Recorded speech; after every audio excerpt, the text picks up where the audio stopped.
Assalamualaikum warahmatullahi wabarakatuh. Jumpa kembali ya dengan channel saya. Terima kasih yang sudah menonton, yang sudah mengklik video ini. Kali ini kita bahas YouTuber pemula jangan membuat video seperti ini. Hindari video-video yang akan saya bagikan edukasinya ini ya teman-teman. Apa saja video yang dilarang oleh YouTube. Nah teman-teman bisa simak video ini dan jangan sampai di skip. Oke teman-teman, kita kali ini mau mengedukasi kembali teman-teman itu jangan membuat video. Saran saya ini harus dihindari, memang benar-benar dihindari, karena video yang akan teman-teman upload ini jika teman-teman langgar positif ini pihak YouTube akan menghapusnya secara langsung. Bahkan teman-teman waktu penguploadan itu kan ada pemeriksaan dari YouTube dengan sistemnya. Nah disitu langsung dihapus dan tidak boleh ditampilkan. Walaupun teman-teman mengupload itu masih di pengaturan atau settingan pribadi. Nah teman-teman harus paham tentang hal-hal ini. Nah teman-teman hindari video-video yang akan saya edukasikan kali ini. Nah simak video ini, jangan di skip dan jangan lupa untuk di like, komen, dan subscribe. Yuk. Oke teman-teman, kita bahas yang pertama. Teman-teman jangan pernah membuat video yang terlihat darah secara langsung tanpa teman-teman edit, tanpa teman-teman tutupi. Contohnya nih ada mungkin hewan, ada yang kecelakaan atau hewan yang disembelih. Teman-teman saking senengnya, saking momen ini memang bagus, teman-teman langsung syuting saja ya. Contohnya ada penyembelihan hewan kurban, contohnya sapi atau kambing saja, kita buat seperti itu, langsung teman-teman syuting. Nah di situ kan mengeluarkan darah secara langsung teman-teman. Nah teman-teman tanpa diedit atau ditutupi untuk area darahnya itu, nah boleh dicoba setelah kita upload ke YouTube, itu sudah pasti video teman-teman langsung dihapus oleh sistem YouTube. Hati-hati, untuk YouTuber pemula harus perhatikan ini sangat rentan. Teman-teman itu belum mengetahui kalau video seperti ini tuh memang benar-benar dicegah oleh sistem YouTube. Teman-teman harus tahu, pokoknya konten-konten yang membahayakan, konten-konten yang mungkin itu membuat penonton menjadi histeris atau membuat penonton menjadi imajinasinya itu tidak baik. Nah membuat penonton itu bisa kaget berlebihan atau yang pokoknya berdampak buruk lah bagi penonton, itu pasti dilarang oleh sistem YouTube teman-teman. Nah yang kedua, teman-teman jangan pernah mengupload orang yang sedang berkelahi. Teman-teman langsung rekam begitu saja tanpa diedit, pokoknya tanpa di blur lah teman-teman ya, tanpa diedit. Walaupun teman-teman sudah edit tapi tidak di blur, tidak ditutupi, tidak disensor. Nah langsung ketika berkelahi teman-teman langsung rekam, nah langsung teman-teman upload, itu bakal juga kehapus oleh sistem YouTube. Nah ini bahayanya teman-teman. Jadi di sistem YouTube itu konten-konten yang menimbulkan kekerasan, yang menimbulkan ketidakbaikan sebenarnya sudah dilarang teman-teman. Tetapi ada mungkin yang belum sampai saat ini terhapus, memang ada mungkin, tapi itu sudah menjadi pelanggaran oleh YouTube. Kalau dia sudah monetisasi pasti dolar mereka merah. Kalau dia belum monetisasi pasti videonya langsung terhapus ketika mengupload teman-teman. Itu awalan peringatan dari YouTube. Yang sudah monetisasi pasti dolarnya itu kuning. Nah setelah kuning baru merah teman-teman. Nah itu pengalaman pribadi saya, jadi saya edukasikan ke teman-teman. Nah yang konten selanjutnya yang ketiga itu jangan membuat video larangan anak kecil teman-teman.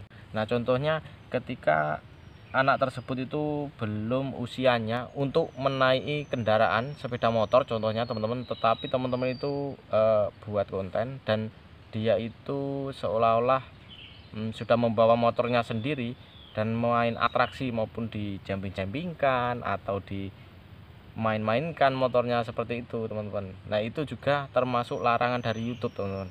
Jadi bahwa anak tersebut belum cukup umur, belum memenuhi syarat untuk naik kendaraan. Nah contoh itu contoh kecil, dan untuk pengembangannya teman-teman bisa berpikir sendiri ya, konten-konten yang dilarang oleh sistem YouTube. Nah, itu sangat berpengaruh dan video kita bisa hilang secara otomatis. Nah, jadi konten anak kecil itu ada larangan-larangan tertentu, ada batasan-batasan tertentu, teman-teman. Nah, ini yang poin keempat, teman-teman jangan pernah membuat video yang tanda kutipnya itu mengarah ke pornoaksi, teman-teman, atau pokoknya ke yang seksual ya, teman-teman. Contohnya ke arah ke video-video 18 ke atas. Nah, ini khusus saya bicarakan ini untuk YouTuber Indonesia, bukan YouTuber luar negeri. Ini untuk area kita ya, teman-teman. Tentunya ini di Indonesia. Jadi teman-teman mungkin pernah melihat itu video-video konten dewasa. Nah, itu sebenarnya teman-teman lama kelamaan mungkin upload pertama dia aman, teman-teman.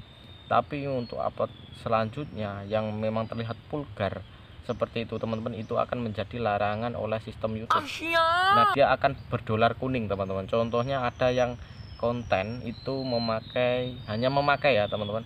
Ini contoh kecil saja. Ini memakai CD lah, seperti itu.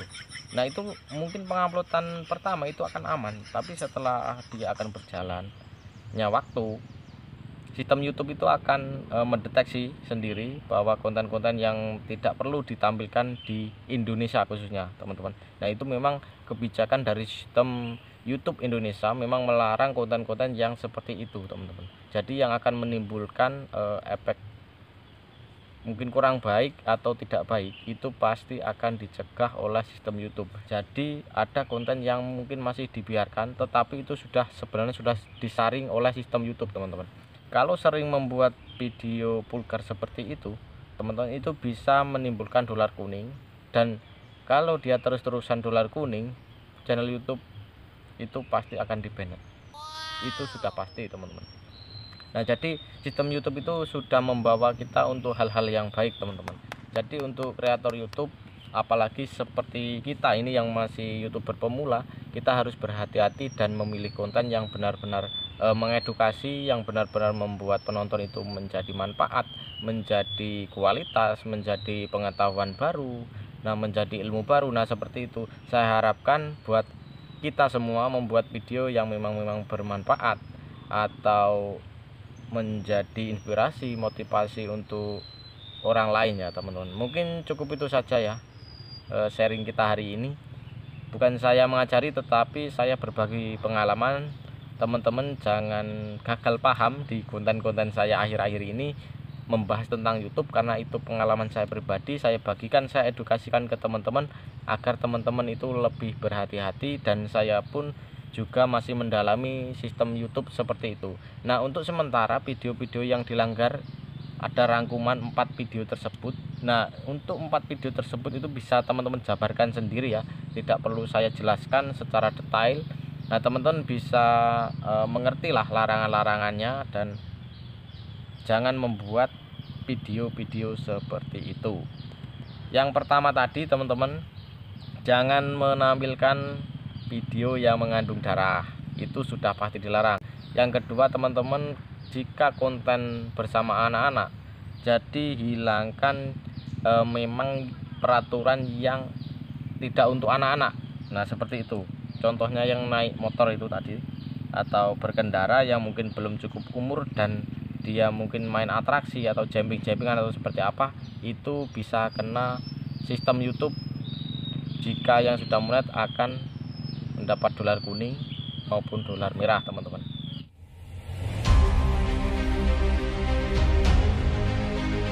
Yang selanjutnya, teman-teman, pokoknya yang berhubungan dengan konten 18+. Nah, teman-teman sudah bisa jabarkan sendiri, jangan membuat video-video yang seperti itu. Itu saran dari saya. Salam YouTuber pemula, salam sukses dari channel Budi Torindo. Salam YouTuber pemula, salam sukses dari channel Budi Torindo. Wassalamualaikum warahmatullahi wabarakatuh.